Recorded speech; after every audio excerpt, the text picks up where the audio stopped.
Hey, sixth graders, we're going to talk now about sentence structure.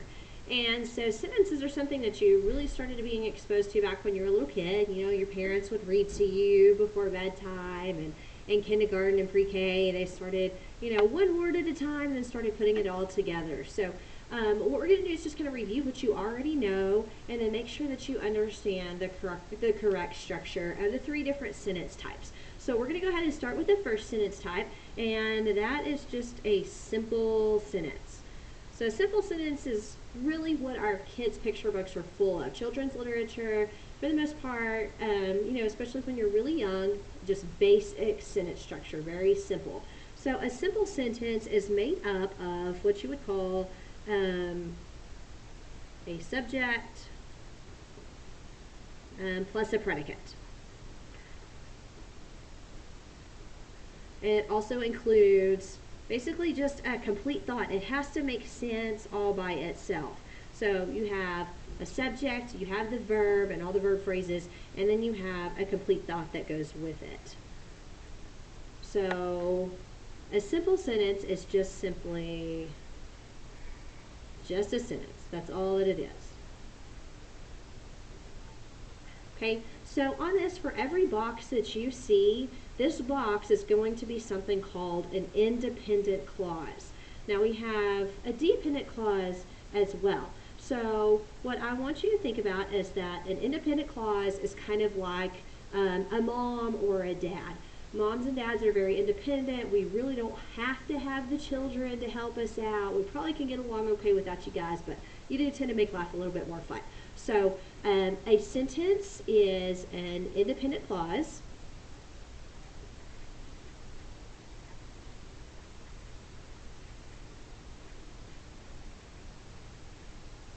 So independent clause equals a sentence. And these together make up basically just a mom or a dad.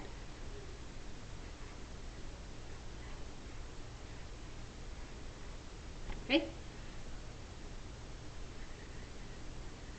So a simple sentence, subject, predicate, complete thought. So it's going to be something like, I like turkey, or Bob ran home, or the grass is green. So very, very simple. Okay, so you guys know this one, and we don't have to spend much time on that. The next kind is going to be a compound sentence. So this is going to be sentence structure number 2. So compound. A compound sentence is actually made up of two sentences that have been joined together by something called a conjunction. So we have several different ways that you can actually write a compound sentence. For today, we're just going to focus on the first two. We'll get to the third one later on in the year. And so a compound sentence is made up of two sentences, which are also known as independent clauses. So you have a sentence here, you have a sentence here, and somehow they get joined together. And so with that, we can use something called a comma and then a fanboy. The acronym is actually fanboys. Now fanboys are coordinating conjunctions. You need to memorize this acronym because you're going to see it probably for the rest of your English career. So fanboys actually stand for the following words: for, and, nor, but, or, yet, so. So together, the comma and the fanboys work to join these two sentences together. So they're kind of like matchmakers. So if this is the mom,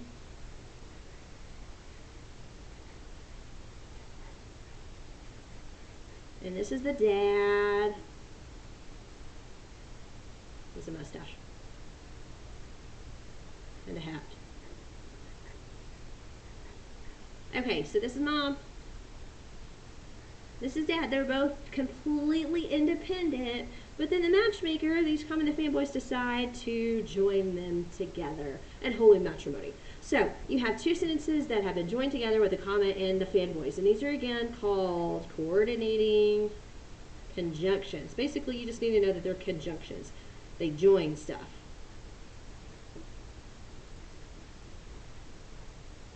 Okay, so these two are joined.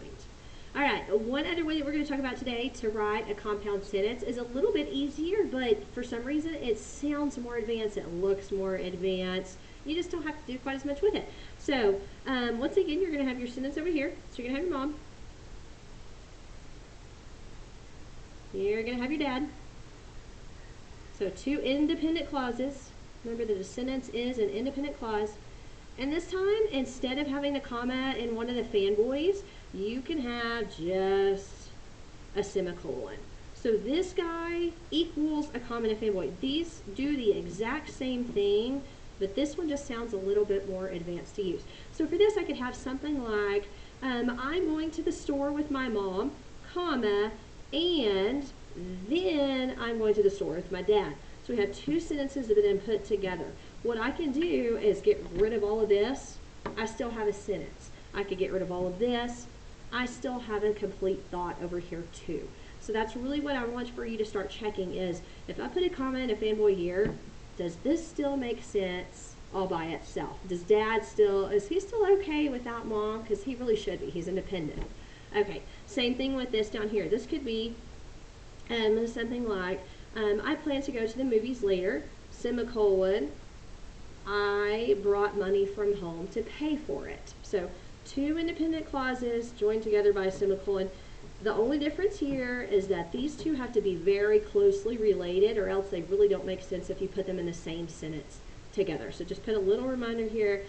They need to be closely related. And by that I mean same topic. They have to be talking about the same thing. All right, so that's a compound sentence. The last one that I want to go over with you, third type, is complex. So with complex, we also have two ways of writing this. So after mom and dad, with the compound comes mom and baby. So we have a way to write this called baby, comma, mama. And so what you need to start off that is something called a subordinating conjunction. So remember that our fanboys over here were coordinating conjunctions.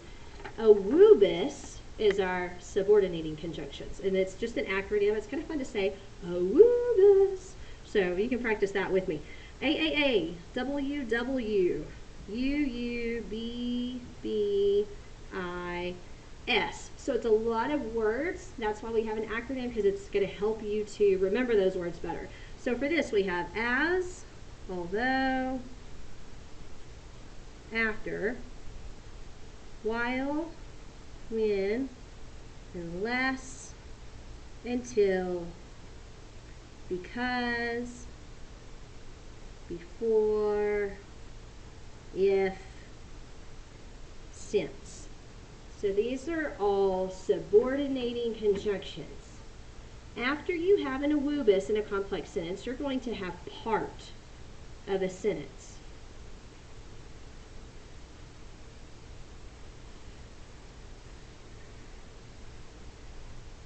This part right here is a dependent clause. A dependent clause cannot function by itself. This does not make sense if I have this and this alone. And so this, my friends, is the baby part of the sentence. Baby.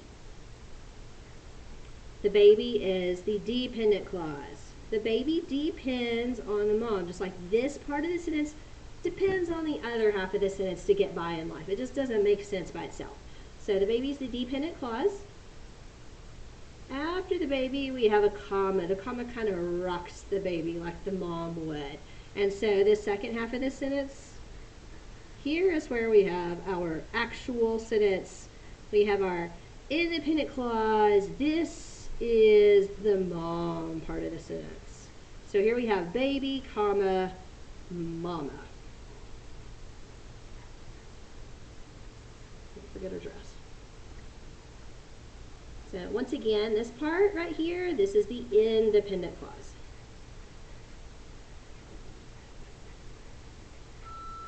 Okay, so this, for example, could be something like, as I walk through the park, comma, If I stop right there and I walk up to you and I say, as I walk through the park, you're going to be very clueless as to what it is that I'm talking about. You really don't know what happened when I walked through the park. So that's why we have to have the rest of this. This does not make sense. It depends on the rest. So we can have, as I walked through the park, comma, I noticed that there was a wreck at the intersection. If I cover up the rest of this, get rid of that first part, I could say, I noticed that there was a wreck at the intersection. That makes sense by itself. It is a full-fledged sentence.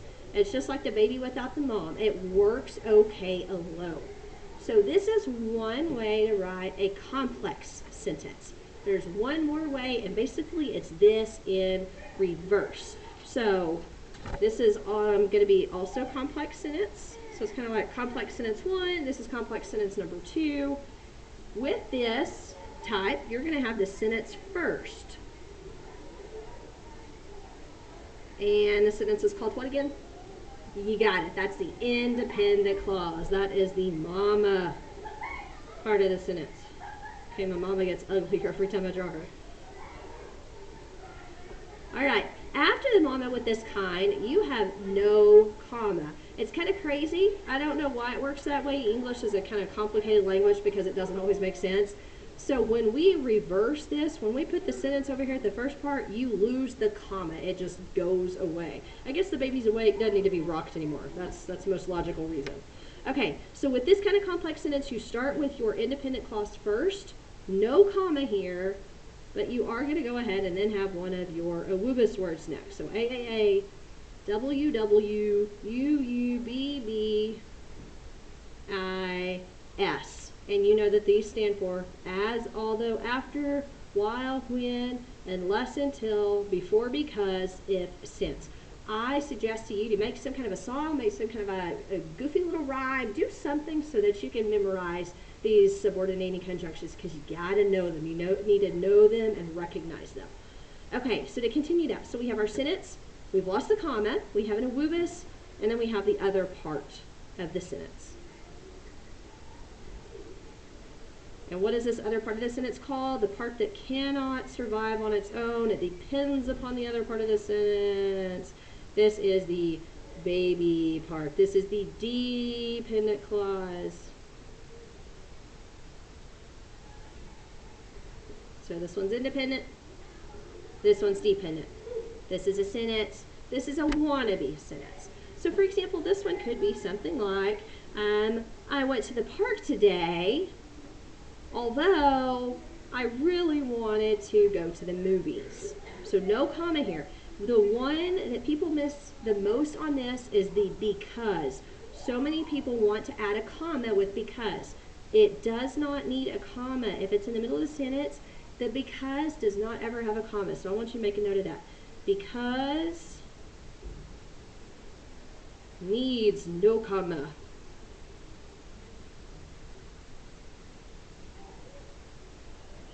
Because needs no comma. It's fine by itself. So it could be that I'm going to buy new shoes later today because I wore my old ones out. No comma. If you put a comma there, you have something weird called a comma splice. It just doesn't work. Okay, so just to kind of sum up what we just talked about, or rather what I've talked about and you've had to listen for the past 13 minutes, is the different sentence structure. So we have examined what a simple sentence looks like. A simple sentence has a subject, it has a predicate, it has a complete thought. It's called an independent clause, otherwise known as the mom part of the sentence. So that's simple. Think children's books here. The next one we talked about is a compound sentence. A compound sentence has two independent clauses. So this is represented by mom and dad, and they're joined together by the matchmakers, comma, and fanboys. So for, and, nor, but, or, yet. So same thing, memorize these guys. You need to know them. The other way to write a compound sentence is to get rid of the comma fanboys and just put in a semicolon instead. So you still have two sentences that have been joined together. These have to be very closely related and about the same topic. The last kind is a complex sentence. With this, remember that you can do it two different ways. You can either begin with an awubis and have a comma and then finish off with your independent clause. So this one's baby, comma, mama. Or you can reverse those two and have your sentence first. So this one is mama, no comma, baby. Remember that when we reverse them, we lose that comma. So I want you to make a note on this one, no comma. All right, that's it. So in class, we will be talking about these for the rest of the year. So start learning them now. Have fun.